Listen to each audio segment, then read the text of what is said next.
सर्वमंगलमांगल्ये शिवे सर्वार्थसाधिके शरण्ये त्र्यंबके गौरी नारायणि नमोस्तुते।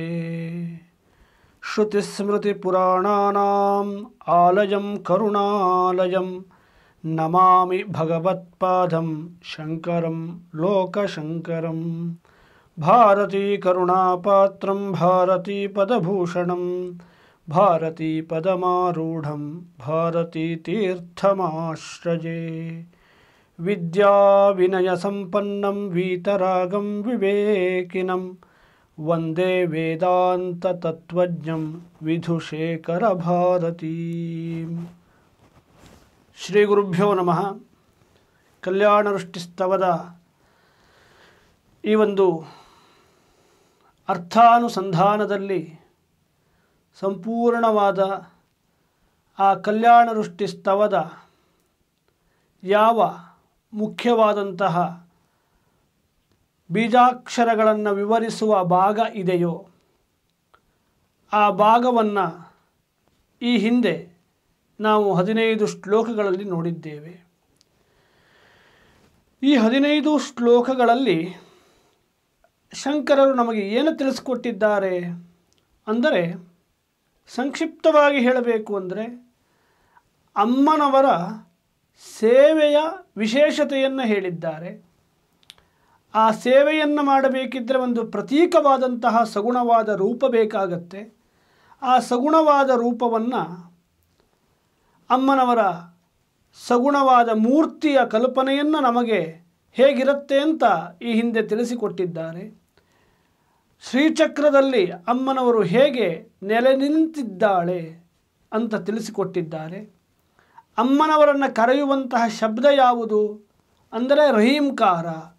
ಆ ರೀಂಕಾರದಿಂದ ಅಮ್ಮನವರನ್ನು ಕರೆಯಬೇಕು. ಆ ರೀತಿಯಲ್ಲಿ ಅಮ್ಮನವರನ್ನು ಕರೆದಾಗ ಅಮ್ಮನವರ ಅನುಗ್ರಹವಾಗತ್ತೆ. ಆ ಅಮ್ಮನವರ ಸ್ವರೂಪ, ಅಮ್ಮನವರ ಹೆಸರು ರೀಂಕಾರ. ಇದು ನಿರ್ಗುಣವಾದಂತಹ ಆತ್ಮತತ್ವವನ್ನು ನಮಗೆ ತಿಳಿಸಿಕೊಡುವಂತಹ ಪರಮವಾದಂತಹ ಆ ಒಂದು ಬೀಜಾಕ್ಷರದ ಮಹಾತ್ಮೆಯನ್ನು ಶಂಕರರು ಇಲ್ಲಿ ತಿಳಿಸಿಕೊಟ್ಟಿದ್ದಾರೆ. ಹಾಗೆ ಅಮ್ಮನವರಿಗೇ ಶರಣ ಬರ್ತೇನೆ, ಅನಾಥನಾದ ನನ್ನನ್ನು ನೀನು ಕಾಪಾಡಬೇಕು ಅಂತ ಹಲವಾರು ಬಗೆಯಾಗಿ ಅಮ್ಮನವರ ಸ್ತೋತ್ರವನ್ನು ಮಾಡಿ ನಾವು ಅಮ್ಮನವರ ಅನುಗ್ರಹಕ್ಕೆ ಪಾತ್ರರಾಗಲಿಕ್ಕೆ ಯಾವೆಲ್ಲ ಅನುಕೂಲಗಳು ಬೇಕೋ ಆ ಎಲ್ಲ ಅನುಕೂಲಗಳನ್ನು ಮಾಡಿಕೊಟ್ಟಿದ್ದಾರೆ. ಈಗ ಕೊನೆಯ ಶ್ಲೋಕ ಫಲಶ್ರುತಿಯನ್ನು ಹೇಳುವಂಥದ್ದು. ಪ್ರತಿಯೊಂದು ಮಂತ್ರಗಳಿಗೂ ಪ್ರತಿಯೊಂದು ಸ್ತೋತ್ರಗಳಿಗೂ ಜಪಗಳಿಗೂ ಫಲಶ್ರುತಿ ಎಂಬುದಾಗಿ ಕೊನೆಯಲ್ಲಿ ಹೇಳುತ್ತಾರೆ. ಇದನ್ನು ಏಕೆ ಹೇಳಬೇಕು ಅಂತ ಮೊದಲಿನ ಪ್ರಶ್ನೆ. ಅದನ್ನು ಸ್ವಲ್ಪ ವಿಚಾರ ಮಾಡಿ ಮುಂದೆ ಶ್ಲೋಕಕ್ಕೆ ಹೋಗೋಣ. ಒಂದು ಪ್ರಸಿದ್ಧವಾದ ಮಾತಿದೆ, ಇದನ್ನು ನಾವೆಲ್ಲ ತಿಳಿದಿದ್ದೇವೆ. ಪ್ರಯೋಜನಂ ಅನುದ್ದಿಶ್ಯ ನ ಮಂದೋಪಿ ಪ್ರವರ್ತತೆ. ಪ್ರಯೋಜನ ಹೇಳೋದಿಲ್ಲದೆ ಇದ್ದರೆ ಯಾರು ತಾನೇ ಯಾವ ಕೆಲಸವನ್ನು ಮಾಡ್ತಾರೆ? ಅದಕ್ಕೆ ಹೇಳಿದ್ದಾರೆ ನ ಮಂದೋಪಿ ಪ್ರವರ್ತತೆ. ಮಂದಹ ಅಂದರೆ ಮಂದಮತಿ, ಅಂದರೆ ಅವನು ಬೇರೆ ಏನೋ ಯೋಚನೆ ಮಾಡಲಿಕ್ಕೆ ಅವನ ಹತ್ರ ಶಕ್ತಿ ಇಲ್ಲ, ಆದರೂ ಒಂದನ್ನು ಯೋಚನೆ ಮಾಡ್ತಾನೆ. ಯಾವುದನ್ನು? ಈ ಕೆಲಸ ಮಾಡು ಅಂತ ಹೇಳಿದರೆ ಏನು ಪ್ರಯೋಜನ ಅಂತ ಕೇಳ್ತಾನೆ. ಪ್ರಯೋಜನ ಇಲ್ಲದೇ ಇದ್ದರೆ ಅವನು ಮಾಡೋದಿಲ್ಲ. ಬೇರೆ ಯಾವ ಯೋಚನೆ ಮಾಡುವ ಶಕ್ತಿಯು ಅವನಲ್ಲಿ ಇಲ್ಲದೇ ಇದ್ದರೂ ಕೂಡ ಇದನ್ನು ಅವನು ಯೋಚನೆ ಮಾಡ್ತಾನೆ. ಈ ರೀತಿ ಕೆಲಸ ಮಾಡಿದರೆ ನನಗೇನು ಪ್ರಯೋಜನ ಅಂತ ಕೇಳ್ತಾನೆ. ಅದಕ್ಕೆ ಪ್ರಯೋಜನವನ್ನು ಹೇಳದೆ ಏನಾದರೂ ಹೇಳಿದರೆ ಅದರಲ್ಲಿ ಜನರಿಗೆ ಪ್ರವೃತ್ತಿ ಉಂಟಾಗೋದಿಲ್ಲ. ಪ್ರವೃತ್ತಿ ಉಂಟಾಗಬೇಕು ಅಂತ ಶಾಸ್ತ್ರಗಳಲ್ಲಿ ಕೊನೆಯಲ್ಲಿ ಪ್ರಯೋಜನವನ್ನು ಫಲವನ್ನು ಹೇಳುತ್ತಾರೆ. ಹಾಗಾದರೆ ಒಂದು ಪ್ರಶ್ನೆ ಬರುತ್ತೆ ನಮಗೆ, ಪ್ರವೃತ್ತಿ ಉಂಟಾಗಲಿ ಎಂಬ ಕಾರಣಕ್ಕಾಗಿ ಈ ಫಲಶ್ರುತಿಯನ್ನು ಹೇಳ್ತಾರೋ ಅಥವಾ ನಿಜವಾಗಿ ಆ ಒಂದು ಫಲಗಳು ದೊರೆಯುತ್ತಾವೋ ಅಂತ ಪ್ರಶ್ನೆ ಉದ್ಭವವಾಗೋದು ಸ್ವಾಭಾವಿಕ. ಈಗ ನಾವೇನು ಹೇಳಿದ್ವಿ, ಪ್ರಯೋಜನ ಉಂಟಾಗಲಿ ಅಂತ ಅಥವಾ ಪ್ರವೃತ್ತಿ ಉಂಟಾಗಲಿ ಅಂತ ಫಲಶ್ರುತಿಯನ್ನು ಹೇಳ್ತಾರೆ ಅಂತ ನೀವು ಹೇಳಿದಿರಿ. ಹಾಗಾದರೆ ಆ ಒಂದು ಫಲಶ್ರುತಿಗೆ ಪ್ರಯೋಜನ ಏನು? ಪ್ರವೃತ್ತಿಯೇ ಪ್ರಯೋಜನವೋ ಅಥವಾ ಅದರಿಂದ ಅಲ್ಲಿ ಹೇಳಿರುವಂತಹ ಫಲಗಳು ನಿಜವಾಗಿ ದೊರೆಯುತ್ತಾವೋ ಅಂತ ಪ್ರಶ್ನೆ. ಅದಕ್ಕೆ ಉತ್ತರ, ನಿಜವಾಗಿ ಆ ಫಲಗಳು ದೊರೆಯುತ್ತವೆ. ಆ ಫಲಗಳು ದೊರೆಯುವುದರಿಂದಲೇ ಆ ಫಲಶ್ರುತಿಯಲ್ಲಿ ಆ ಫಲಗಳನ್ನು ಹೇಳಿದ್ದಾರೆ. ಸುಮ್ಮನೆ ಇಲ್ಲಿ ಪ್ರವೃತ್ತಿಯಾಗಲಿ ಜನರು ಬರಲಿ ಅಂತ ಅದನ್ನು ಹೇಳುವುದಲ್ಲ. ಹೇಗೆ ಈಗ ಆಧುನಿಕ ಕಾಲದಲ್ಲಿ ಯಾವುದೋ ಒಂದು ವಸ್ತು ಅದು ಚೆನ್ನಾಗಿರೋದಿಲ್ಲ, ಅದರಿಂದ ಏನು ಫಲವೂ ಉಂಟಾಗೋದಿಲ್ಲ, ಆದರೂ ಕೂಡ ಜಾಹೀರಾತು ಮಾಡ್ತಾರೆ, ಅದಕ್ಕೆ ಬೇರೆ ಬೇರೆ ರೀತಿಯಲ್ಲಿ ಬೇರೆ ಬೇರೆ ಮೀಡಿಯಾದಲ್ಲಿ ಅದನ್ನು ಪ್ರಚಾರ ಮಾಡ್ತಾರೆ. ಏಕೆ? ಈ ಪ್ರಾಡಕ್ಟನ್ನು ತಗೊಳ್ಳಿ ಅಂತ. ಅದರಿಂದ ಪ್ರಯೋಜನ ಆಗತ್ತಾ ಇಲ್ವೋ ಹೇಳೋದು ಬೇರೆ. ಆದರೆ ಶಾಸ್ತ್ರಗಳು ಆ ರೀತಿಯಲ್ಲಿ ಹೇಳುವಂತಹ ಯಾವ ಈ ಫಲಗಳಿವೆಯೋ ಅವು ಅಂತಹ ಅನರ್ಥಕವಾದಂತಹ ಸ್ತುತಿಯ ಅಲ್ಲ, ಕೇವಲ ಅದನ್ನು ಹೇಳೋದಲ್ಲ. ಆ ಫಲಗಳು ದೊರೆಯುತ್ತವೆ. ಇದನ್ನು ಎಷ್ಟೋ ಜನರು ಅನುಭವಿಸಿದ್ದಾರೆ. ಅದಕ್ಕಾಗಿಯೇ ನಾವು ವಿಷ್ಣು ಸಹಸ್ರನಾಮ ಪಾರಾಯಣವನ್ನು ಮಾಡಿದ ಮೇಲೆ ಅಲ್ಲೂ ಕೂಡ ಫಲಶ್ರುತಿಯನ್ನು ಹೇಳಿದ್ದಾರೆ. ಚಂಡಿಕಾ ಸಪ್ತಶತಿ ಪಾರಾಯಣ ಇರಬಹುದು, ಗಣಪತಿ ಉಪನಿಷತ್ತಿನ ಪಾರಾಯಣ ಇರಬಹುದು, ಯಾವ ಒಂದು ಭಾಗವನ್ನು ಬೇಕಿದ್ದು ತೆಗೆದುಕೊಳ್ಳಬಹುದು. ಅದಕ್ಕೆ ಅದರದ್ದೇ ಆದಂತಹ ವಿಶೇಷವಾದ ಫಲವನ್ನು ಹೇಳ್ತಾರೆ. ಏಕೆ? ಅದು ನಿಜವಾಗಿ ಸಿಕ್ಕೇ ಸಿಗತ್ತೆ, ಅದರಲ್ಲಿ ಯಾವ ಸಂಶಯವೂ ಇಲ್ಲ. ಅದನ್ನು ತಿಳಿಸಿಕೊಡೋದಕ್ಕಾಗಿ ಮತ್ತೆ ಈ ಒಂದು ಪ್ರಯೋಜನವನ್ನು ಫಲವನ್ನು ಹೇಳ್ತಾರೆ. ಈಗ ಇಲ್ಲೊಂದು ಪ್ರಶ್ನೆ ಬರುತ್ತೆ ನಮಗೆ. ನನಗೆ ಯಾವ ಪ್ರಯೋಜನದ ಬಯಕೆ ಇಲ್ಲ, ಫಲದ ಬಯಕೆ ಇಲ್ಲ. ಫಲದ ಬಯಕೆ ಇಲ್ಲದೇ ಇದ್ದರೆ ನಾನು ಇದನ್ನು ಮಾಡೋದು ಏಕೆ ಅಂತ ಪ್ರಶ್ನೆ ಅಲ್ವಾ? ನನಗೆ ಬೆಂಗಳೂರಿಗೆ ಹೋಗಬೇಕು ಅಂದರೆ ಮಾತ್ರ ನಾನು ಬೆಂಗಳೂರು ಬಸ್ಸನ್ನು ಹತ್ತಬೇಕು. ಬೆಂಗಳೂರಿಗೆ ಹೋಗಬೇಕು ಅಂಥದ್ದೇ ನನ್ನ ಮನಸ್ಸಿಗಿಲ್ಲ, ನಾನು ಹೇಗೆ ಬೆಂಗಳೂರು ಬಸ್ ಹತ್ತಬೇಕು ಅಂತ ನೀವು ಕೇಳೋದು ಸಹಜ. ನನಗೆ ಯಾವ ಫಲದ ಬಯಕೆಯೇ ಇಲ್ಲ, ಹಾಗಾದರೆ ನಾನು ಏಕಾಗಿ ಇದನ್ನು ಮಾಡಬೇಕು ಅಂತ ಪ್ರಶ್ನೆ ಬರುವುದು ಸಹಜ.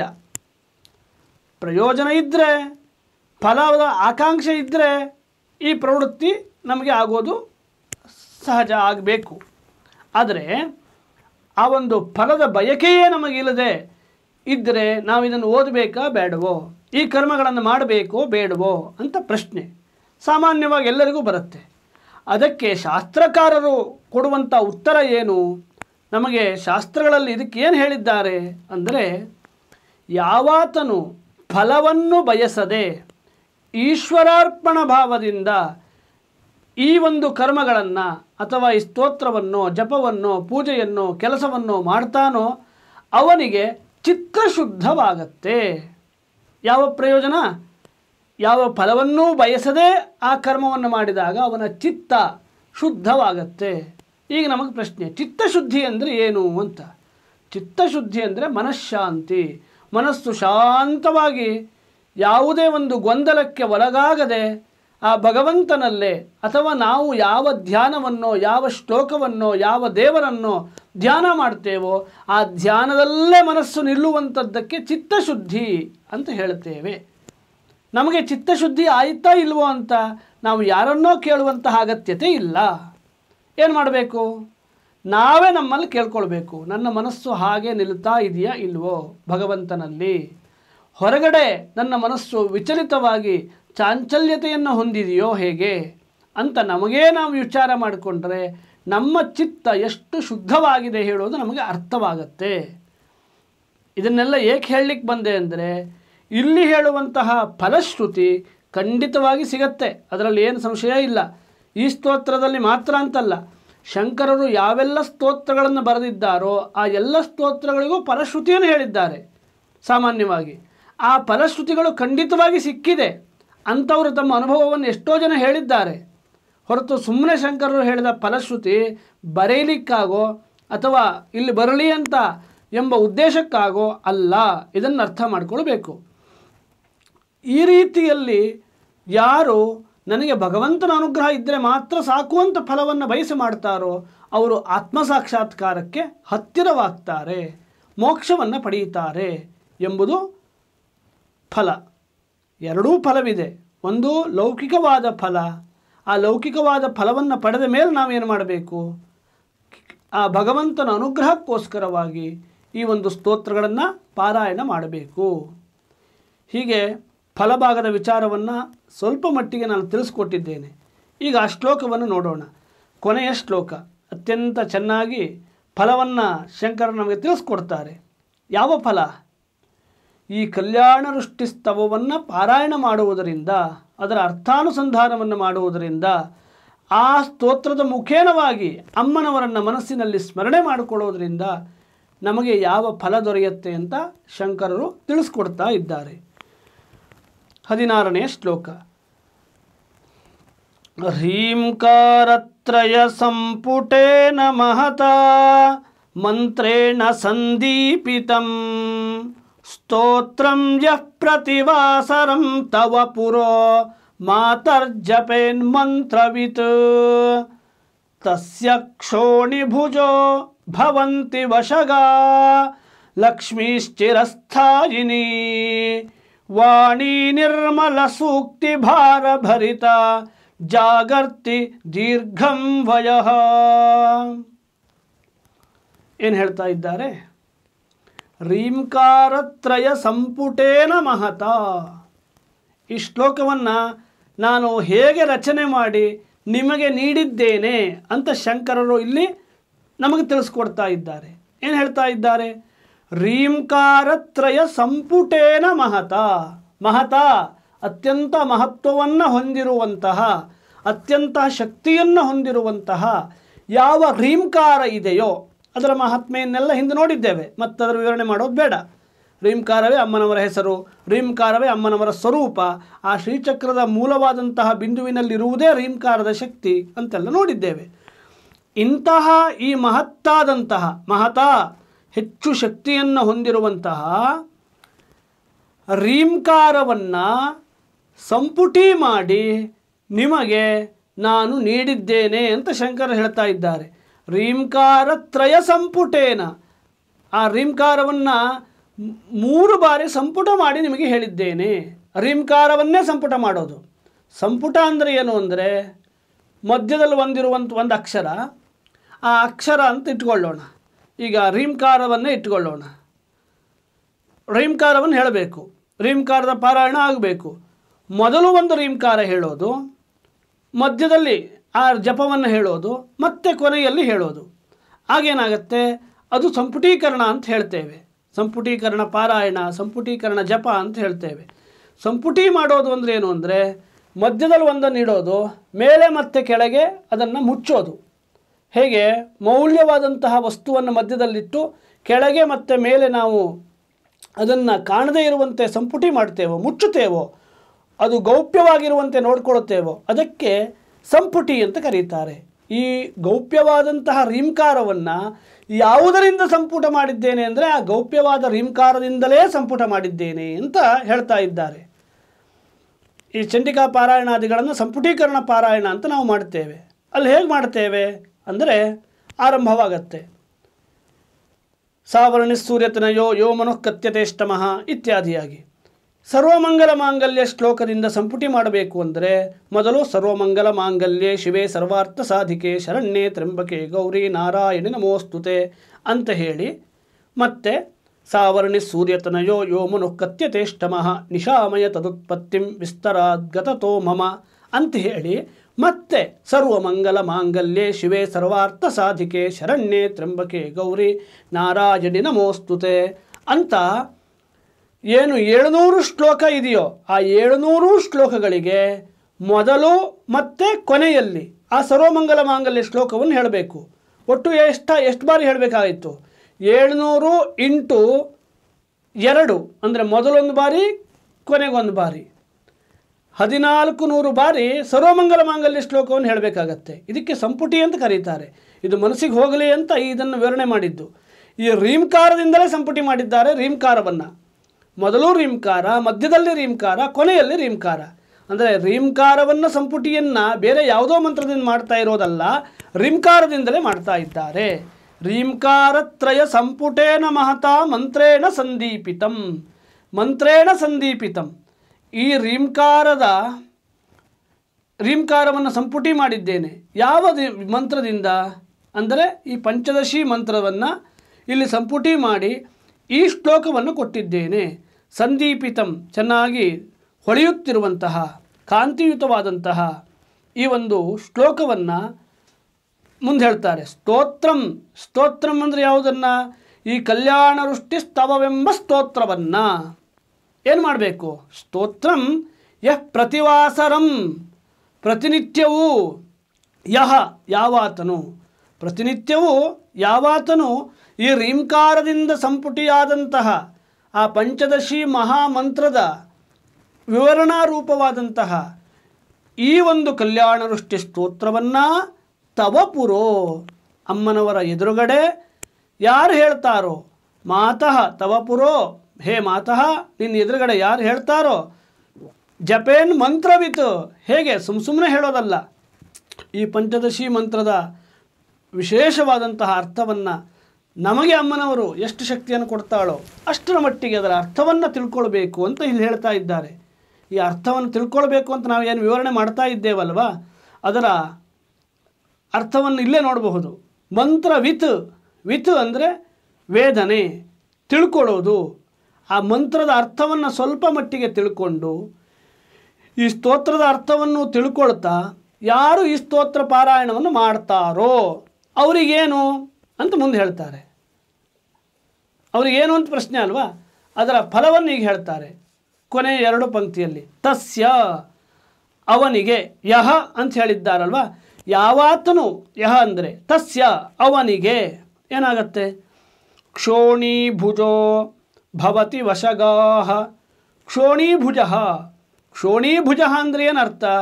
ಕ್ಷೋಣಿ ಅಂದರೆ ಭೂಮಿ, ಭೂಮಿಯನ್ನು ಆಳುವಂಥವರು, ಭೂಮಿಯನ್ನು ಹಿಡ್ಕೊಂಡವರು, ಭುಜದಿಂದ ಭೂಮಿಯನ್ನು ಆವರಿಸಿಕೊಂಡವರು ಯಾರು? ಮಹಾರಾಜರು. ಹಿಂದೆ ಯಾವ ಮಹಾರಾಜರು ತಮ್ಮ ವ್ಯಾಪ್ತಿಯನ್ನು ಎಷ್ಟು ತಮ್ಮ ರಕ್ಷಣೆಯಲ್ಲಿ ತಮ್ಮ ಬಾಹುಬಲದಿಂದ ರಕ್ಷಿಸಿಕೊಂಡಿರ್ತಾರೋ ಅಷ್ಟು ಅವರ ರಾಜ್ಯ. ಅದಕ್ಕೆ ಕ್ಷೋಣೀಭುಜರು ಅಂದರೆ ರಾಜರು ಅಂತ ಅರ್ಥ. ಅವರು ಏನಾಗ್ತಾರಂತೆ ಮಹಾರಾಜರು? ಭವಂತಿ ವಶಗಾಹ, ಯಾವಾತನು ಈ ಸ್ತೋತ್ರವನ್ನು ಪಾರಾಯಣ ಮಾಡ್ತಾನೋ ಅವನಿಗೆ ಭೂಮಿಭುಜರು ಮಹಾರಾಜರು ವಶರಾಗ್ತಾರೆ ಅಂತ ಹೇಳ್ತಾ ಇದ್ದಾರೆ. ವಶಗಾಹ ಅಂದ್ರೇನು? ಈ ಶತ್ರು ರಾಜರು ಈ ಯುದ್ಧ ಮಾಡಿದಾಗ ಹೇಗೆ ಸೋತಂಥ ರಾಜರು ಇವರು ವಶಕ್ಕಾಗ್ತಾರೋ ಅಂಥ ರೀತಿಯಲ್ಲಿ ವಶವಾಗ್ತಾರೆ ಅಂತ ಅರ್ಥವಲ್ಲ. ವಶವಾಗ್ತಾರೆ ಅಂದರೆ ಏನು? ಯಾವಾತನು ಇಂತಹ ಪಾರಾಯಣವನ್ನು ಮಾಡ್ತಾನೋ ಅವನಿಗೆ ಈ ಮಹಾರಾಜರು ಕೂಡ ಗೌರವವನ್ನು ಕೊಟ್ಟು ಅವರು ಏನು ಹೇಳ್ತಾರೋ ಆ ರೀತಿಯಲ್ಲಿ ಮಾಡುವಂತಹ ಸಾಮರ್ಥ್ಯವನ್ನು ಇವನು ಹೊಂದುತ್ತಾನೆ. ಅಂದರೆ ಮಹಾರಾಜರು ಇವನು ಮಾತು ಕೇಳಬೇಕು, ಆ ರೀತಿಯಲ್ಲಿ ಇವನ ಪ್ರಭಾವ ಉಂಟಾಗತ್ತೆ ಅಂತ. ಹೇಗೆಂದರೆ ಎಷ್ಟು ದೊಡ್ಡ ಮಹಾರಾಜರು ಕೂಡ ಒಳ್ಳೆ ಪಂಡಿತರನ್ನು ಕಂಡ್ರೆ ಅಥವಾ ಒಳ್ಳೆ ಅನುಷ್ಠಾನಿಗರನ್ನು ಕಂಡ್ರೆ ಅಥವಾ ಗುರುಗಳನ್ನು ಕಂಡ್ರೆ ಗೌರವಿಸ್ತಾರೆ, ಅವರಿಗೆ ತಲೆ ಬಾಗ್ತಾರೆ. ಈಗಿನ ಕಾಲದಲ್ಲಿ ಹೇಳಬೇಕು ಅಂದರೆ ಮುಖ್ಯಮಂತ್ರಿಗಳು ಅಥವಾ ಪ್ರಧಾನಮಂತ್ರಿಗಳು ಅವರೇನು ಮಾಡ್ತಾರೆ?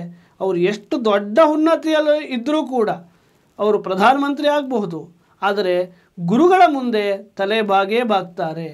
ಯಾರು ಅನುಷ್ಠಾನಾದಿಗಳನ್ನು ಮಾಡಿಕೊಂಡು ತಮ್ಮ ಸಾಮರ್ಥ್ಯವನ್ನು ಬೆಳೆಸಿಕೊಂಡಿರ್ತಾರೋ ಅಂಥವರಿಗೆ ಎಷ್ಟು ದೊಡ್ಡ ವ್ಯಕ್ತಿಗಳಾದರೂ ಕೂಡ ಅವರಿಗೆ ಅವರು ನಮಸ್ಕಾರವನ್ನು ಮಾಡ್ತಾರೆ. ವಶರಾಗ್ತಾರೆ ಅಂದ್ರೇನು? ಇವ್ರು ಹೇಳ್ದಂಗೆ ಎಲ್ಲ ಕೇಳ್ತಾರೆ ಅಂತಲ್ಲ. ಯಾವುದಾದ್ರೂ ಒಂದು ಸಲಹೆ ಸೂಚನೆ ಬೇಕಿದ್ದರೆ, ಯಾವುದಾದ್ರೂ ಸಮಸ್ಯೆ ಬಂದರೆ ಇಂಥವರಲ್ಲಿ ಕೇಳ್ತಾರೆ. ಕೇಳಿದಾಗ ಇವ್ರು ಹೇಳಿದ್ದನ್ನು ಯಾರು ಇಂತಹ ಗುರುಸ್ಥಾನದಲ್ಲಿರ್ತಾರೋ ಅವರು ಹೇಳಿದ್ದನ್ನು ಅಂತಹ ದೊಡ್ಡ ವ್ಯಕ್ತಿಗಳು ಕೇಳ್ತಾರೆ. ಅಂದರೆ ಸಮಾಜದಲ್ಲಿ ಅಂತಹ ಒಂದು ಗೌರವ ಇವರಿಗೆ ಬರುತ್ತೆ ಅಂತ ಅರ್ಥ. ಹೊರತು ಎಲ್ಲರೂ ಇವನು ವಶಕ್ಕಾಗಿ ಇವನು ಹೇಳಿದಂತೆ ಕೇಳ್ಕೊಂಡಿರ್ತಾರೆ ಅಂತಲ್ಲ. ಇವನ ಮಾತನ್ನು ಅವರು ಕೇಳ್ತಾರೆ ಅಂದರೆ ಏನರ್ಥ? ಅಂತಹ ಸಾಮರ್ಥ್ಯವನ್ನು ಇವನು ಹೊಂದ್ತಾನೆ ಅಂತ. ಅಂತಹ ಸಾಮರ್ಥ್ಯ ಇದ್ದರೆ ತಾನೇ ಇವರು ಇಲ್ಲಿ ಬರೋದು. ನಾವು ಜಗದ್ಗುರುಗಳಲ್ಲಿ ಹೋಗ್ತೇವೆ, ಏಕೆ? ಅಂತಹ ಮಹಾ ಒಂದು ಶಕ್ತಿಯನ್ನು ಹೊಂದಿರುವಂತಹ ಅವರು ನಮ್ಮನ್ನು ಅನುಗ್ರಹ ಮಾಡ್ತಾರೆ ಅಂತ ನಾವು ಹೋಗ್ತೇವೆ. ಅವರಲ್ಲಿ ಅಂತಹ ಮಹಾತ್ಮೆ, ಅಂತಹ ಶಕ್ತಿ ಇರೋದರಿಂದ ನಾವು ಹೋಗೋದಲ್ವ. ಅಂತಹ ಶಕ್ತಿ ಬಂದಿದ್ದು ಹೇಗೆ? ಅವರು ಅಂತಹ ಅನುಷ್ಠಾನಾದಿಗಳಿಂದ ಅಂತಹ ಶಕ್ತಿಯನ್ನು, ಪಾಂಡಿತ್ಯದಿಂದ ಅಂತಹ ಶಕ್ತಿಯನ್ನು ಪಡ್ಕೊಂಡಿದ್ದಾರೆ. ಒಟ್ಟಿನಲ್ಲಿ ಏನರ್ಥ? ಯಾರು ಈ ಪಂಚದಶಿ ಮಂತ್ರವನ್ನು ಹೇಳ್ತಾರೋ ಅಥವಾ ಈ ಪಂಚದಶಿ ಮಂತ್ರದ ವಿವರಣಾ ರೂಪವಾದಂಥ ಕಲ್ಯಾಣ ವೃಷ್ಟಿಸ್ತವವನ್ನು ಮಾಡ್ತಾರೋ, ಪಾರಾಯಣವನ್ನು ಮಾಡ್ತಾರೋ, ಅವರು ಸಮಾಜದಲ್ಲಿ ಒಳ್ಳೆಯ ಸ್ಥಾನಮಾನವನ್ನು ಹೊಂದುತ್ತಾರೆ. ಸ್ಥಾನಮಾನವನ್ನು ಹೊಂದುತ್ತಾರೆ ಅಂದ್ರೇನು? ಎಲ್ಲರೂ ಕೂಡ ಇವರು ಹೇಳಿದ ಮಾತನ್ನು ಕೇಳುವಂತೆ ಇವರು ಬೆಳೀತಾರೆ ಅಂತ ಅರ್ಥ. ಮುಂದೆ ಎರಡನೆಯ ಫಲವನ್ನು ಹೇಳ್ತಾರೆ, ಲಕ್ಷ್ಮೀ ಸ್ಥಿರಸ್ಥಾಯಿನಿ. ಇದು ನಮಗೆ ಅತ್ಯಂತ ಮುಖ್ಯವಾಗಿ ಬೇಕಾಗಿರೋದಲ್ವ. ಹೇಗೆ ಪಾರಮಾರ್ಥಿಕವಾದಂತಹ ಧಾರ್ಮಿಕ ಜೀವನ ಎಷ್ಟು ಚೆನ್ನಾಗಿರಬೇಕೋ ಅದಕ್ಕೆ ಅನುಕೂಲವಾದಂತಹ ಐಶ್ವರ್ಯವೂ ಇರಬೇಕು. ಇವನಿಗೆ ಎಲ್ಲ ಧಾರ್ಮಿಕ ವಿಧಿವಿಧಾನಗಳನ್ನು ಮಾಡಬೇಕು ಅಂತ ಮನಸ್ಸಿದೆ, ಆದರೆ ಯಾವ ಅನುಕೂಲವೂ ಇಲ್ಲ ಅಂದರೆ ಏನು ಪ್ರಯೋಜನ? ಅದನ್ನು ಅಮ್ಮನವರು ನೀಡಬೇಕು. ಲೌಕಿಕವಾದ ಜೀವನ ಸುಖವಾಗಿದ್ದರೆ ತಾನೇ ಆಧ್ಯಾತ್ಮಿಕವಾದ ಕಡೆಗೆ ನಮ್ಮ ಮನಸ್ಸನ್ನು ಹರಿಲಿಕ್ಕೆ ಬಿಡಲಿಕ್ಕೆ ಸಾಧ್ಯ. ತಿನ್ನಲಿಕ್ಕೆ ಅನ್ನವಿಲ್ಲ, ಉಡಲಿಕ್ಕೆ ವಸ್ತ್ರವಿಲ್ಲ, ಅಂತಹ ಕಡು ಬಡತನ ಇದ್ದರೆ ಯಾವಾತನು ಆತ್ಮಚಿಂತನೆಯನ್ನು ಮಾಡಲಿಕ್ಕೆ ಹೋಗಲಿಕ್ಕಾಗತ್ತೆ? ಆತ್ಮಚಿಂತನೆಯನ್ನು ಮಾಡಲಿಕ್ಕೆ ಇವನಿಗೆ ಈ ಲೌಕಿಕವಾದಂತಹ ಆಹಾರ, ವಸತಿ, ಯಾವ ಮೂಲ ಸೌಕರ್ಯ ಅಂತ ನಾವು ಕರೀತೇವೋ ಆ ಮೂಲ ಸೌಕರ್ಯ ಬೇಕು. ಆ ಮೂಲ ಸೌಕರ್ಯಗಳನ್ನೆಲ್ಲ ಸೇರಿಸಿ ಏನು ಹೇಳಬಹುದು? ಲಕ್ಷ್ಮೀ ಅಂತ ಹೇಳ್ಬೋದು. ಆ ಲಕ್ಷ್ಮಿ ಸ್ಥಿರಸ್ಥಾಯಿಯಾಗಿ ಇವನಿಗೆ ಅನುಗ್ರಹ ಮಾಡುತ್ತಾಳೆ. ವಸ್ತುತಃ ಮಹಾಲಕ್ಷ್ಮಿ ಚಂಚಲೆಯಾದವಳು, ಒಂದು ಕಡೆ ಇರೋದೇ ಇಲ್ಲ ಅವಳ ಸ್ವಭಾವವೇ ಹಾಗೆ. ಆದರೆ ಯಾರು ಇಂತಹ ಈ ಕಲ್ಯಾಣ ವೃಷ್ಟಿಸ್ತವವನ್ನು ಹೇಳ್ಕೊಳ್ತಾರೋ, ಅದರ ಪಾರಾಯಣವನ್ನು ಮಾಡುತ್ತಾರೋ ಅವರಿಗೆ ಮಾತ್ರ ಲಕ್ಷ್ಮಿ ಅನುಗ್ರಹವನ್ನು ಮಾಡೇ ಮಾಡ್ತಾಳೆ. ಸ್ಥಿರವಾಗಿ ಅವನತ್ತ ಅವಳು ನೋಡ್ತಾಳೆ, ಸ್ಥಿರವಾಗಿ ಅವನಲ್ಲಿ ಇರ್ತಾಳೆ. ಅದನ್ನೇ ಹೇಳಿದ್ದಾರೆ, ಲಕ್ಷ್ಮೀ ಸ್ಥಿರಸ್ಥಾಯಿನಿ. ಅವನಿಗೆ ಯಾವ ಬಡತನವೂ ಇರೋದಿಲ್ಲ. ತಿನ್ನಲಿಕ್ಕೆ, ಉಣ್ಣಲಿಕ್ಕೆ, ಉಡಲಿಕ್ಕೆ, ಇರಲಿಕ್ಕೆ ಯಾವ ಕೊರತೆಯೂ ಆಗೋದಿಲ್ಲ. ಇನ್ನೊಂದು ಫಲವನ್ನು ಹೇಳ್ತಾರೆ, ವಾಣಿ ನಿರ್ಮಲ ಸೂಕ್ತಿ ಭಾರಭರಿತ ಜಾಗರ್ತಿ. ವಾಣಿ ಅಂದರೆ ಮಾತು. ಮಾತು ಹೇಗಿರುತ್ತೆ?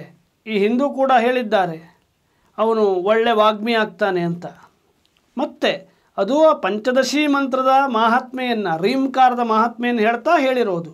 ಆ ರೀಂಕಾರದ ಮಹಾತ್ಮೆಯನ್ನೇ ವಿವರಿಸುವಂತಹ ಯಾವ ಈ ಪಂಚದಶ ಶ್ಲೋಕಗಳನ್ನು ನೀನು ಹೇಳ್ತೀಯೋ ಆಗ ನಿನಗೆ ಆ ಪಂಚದಶಿ ಮಂತ್ರದ ಫಲವೇ ದೊರೆಯುತ್ತೆ. ವಾಣಿ, ನಿನ್ನ ಮಾತು ಜಾಗೃತವಾಗತ್ತೆ.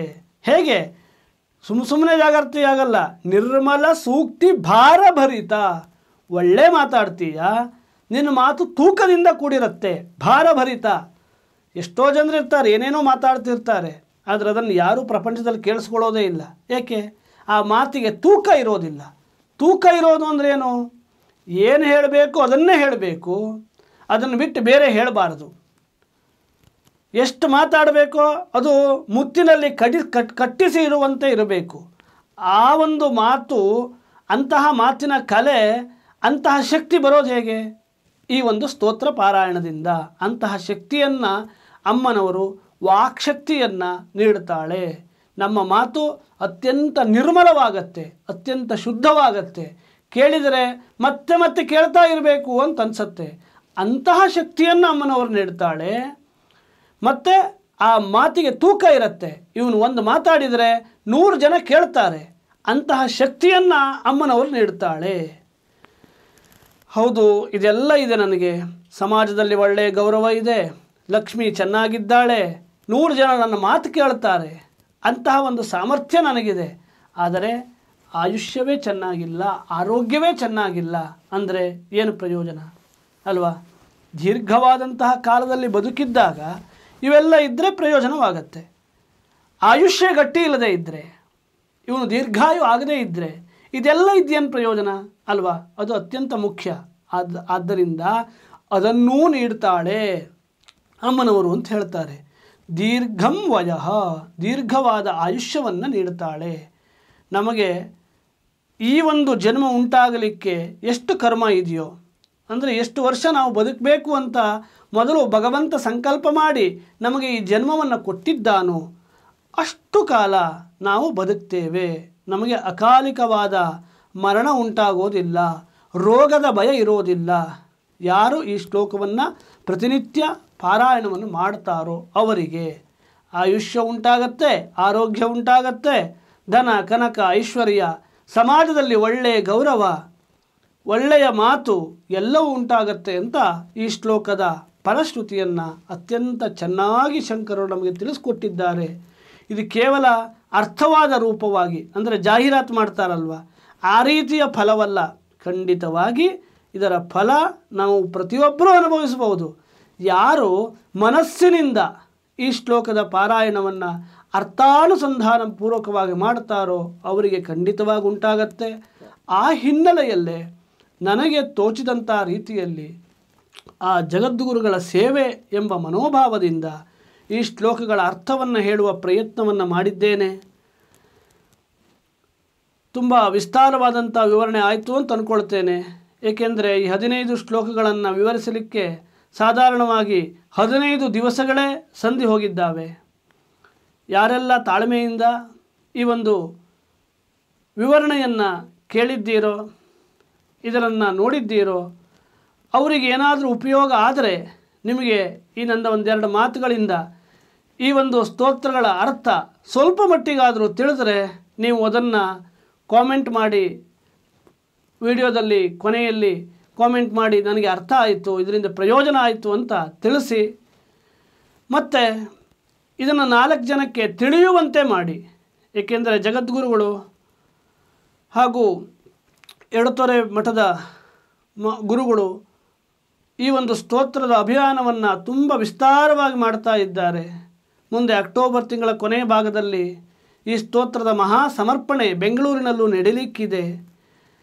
ಅಲ್ಲಿ 2 ಲಕ್ಷ ಜನ ಈ ಸ್ತೋತ್ರಗಳನ್ನು ಏಕಕಾಲದಲ್ಲಿ ಪಾರಾಯಣ ಮಾಡಬೇಕು ಅಂತ ಜಗದ್ಗುರುಗಳ ಸಂಕಲ್ಪ ಮಾಡಿದ್ದಾರೆ. ಅಂದರೆ ಅಂತಹ ಜಗದ್ಗುರುಗಳ ಸಂಕಲ್ಪದಲ್ಲಿ ನಾವು ಹೇಗಾದರೂ ಭಾಗಿಯಾಗಬೇಕು. ಹೇಗೆ ಆ ರಾಮನ ಸೇತುವೆ ಕಟ್ಟುವಂತಹ ಕಾರ್ಯದಲ್ಲಿ ಚಿಕ್ಕ ಚಿಕ್ಕ ಅಳಿಲುಗಳು ಕೂಡ ಸೇವೆಯನ್ನು ಮಾಡಿದ್ದಾವೆ. ಅದರಿಂದ ರಾಮನ ಅನುಗ್ರಹ ಅವರಿಗೆಲ್ಲ ಆಯಿತು ಅಂತ ನಾವು ರಾಮಾಯಣದಲ್ಲಿ ಕೇಳ್ತೇವೆ. ಅದೇ ರೀತಿಯಲ್ಲಿ ಈ ಜಗದ್ಗುರುಗಳ, ಅದರಲ್ಲೂ ವಿಶೇಷವಾಗಿ ಈ ಶೃಂಗೇರಿ ಜಗದ್ಗುರುಗಳ ಮಹಾತ್ಮೆ ನಾವು ಯಾರೂ ತಿಳ್ಕೊಳ್ಳಿಕ್ಕೆ ಸಾಧ್ಯವಿಲ್ಲ. ಅದನ್ನು ಬಾಯಿಂದ ಹೇಳಲಿಕ್ಕೆ ಸಾಧ್ಯವಿಲ್ಲ. ಏಕೆ ಸಾಧ್ಯವಿಲ್ಲ ಅಂದರೆ ಆ ಮಹಾತ್ಮರ ಕುರಿತಾಗಿ ನಾವು ಬಾಯಿಂದ ಹೇಳಲಿಕ್ಕಾಗೋದಿಲ್ಲ. ಅದನ್ನು ನಾವು ಅನುಭವಿಸಬೇಕು, ಅವರ ಅನುಗ್ರಹವನ್ನು ಪಡೆಯಬೇಕು. ಆ ನಿಟ್ಟಿನಲ್ಲಿ ಈ ನನ್ನ ಚಿಕ್ಕವಾದ ಪ್ರಯತ್ನ. ಈ ಪ್ರಯತ್ನಕ್ಕೆ ನೀವೆಲ್ಲ ಕೈ ಜೋಡಿಸಬೇಕು. ನೀವೆಲ್ಲ ಕೈ ಜೋಡಿಸೋದು ಅಂದ್ರೇನು? ಇದನ್ನು ನೀವು ಸಮಯ ಮಾಡಿಕೊಂಡು, ಏಕೆಂದರೆ ಎಲ್ಲರಿಗೂ ಸಮಯದ ಅಭಾವ ಇರುತ್ತೆ, ಸಮಯ ಇರೋದಿಲ್ಲ. ಆದರೆ ಆ ಸಮಯವನ್ನೇ ಉಪಯೋಗಿಸಿಕೊಂಡು ಬೇರೆ ಇನ್ನೇನೋ ಮಾಡಬೇಕಿದ್ದರೆ ಜೊತೆಯಲ್ಲಿ ಇದರ ಅರ್ಥವನ್ನು ತಿಳ್ಕೊಳ್ತಾ ನಿಮ್ಮ ಕೆಲಸವನ್ನು ಮಾಡಿ. ಕುಳಿತುಕೊಂಡೇ ಕೇಳಲಿಕ್ಕಾಗೋದಿಲ್ಲ ಅಂದರೆ ಈಗ ಹೇಗೋ ಮೊಬೈಲ್ ಇರುತ್ತೆ, ಅದರಿಂದ ಇದನ್ನು ಹಾಕ್ಕೊಂಡು ಕೇಳ್ತಾ ಇದರ ಅರ್ಥವನ್ನು ತಿಳ್ಕೊಳ್ಳಿ. ಒಂದು ಬಾರಿ ಅರ್ಥ ಆಗಿಲ್ಲ ಅಂದರೆ ಇನ್ನೊಂದು ಬಾರಿ ಆ ಅರ್ಥವನ್ನು ತಿಳ್ಕೊಳ್ಳುವ ಪ್ರಯತ್ನ ಮಾಡಿ. ಆಗ ಈ ಶ್ಲೋಕದಲ್ಲಿ ಏನು ಫಲವನ್ನು ಶಂಕರರು ಹೇಳಿದ್ದಾರೋ ಆ ಫಲ ನಮಗುಂಟಾಗತ್ತೆ. ಕೇವಲ ನಾವು ಸ್ವಾರ್ಥಿಗಳಾಗಬಾರ್ದು, ನಮಗೆ ಮಾತ್ರ ಅರ್ಥ ಆಯಿತು ಸಾಕು ಅಂತ ಅಂದ್ಕೊಳ್ಬಾರ್ದು.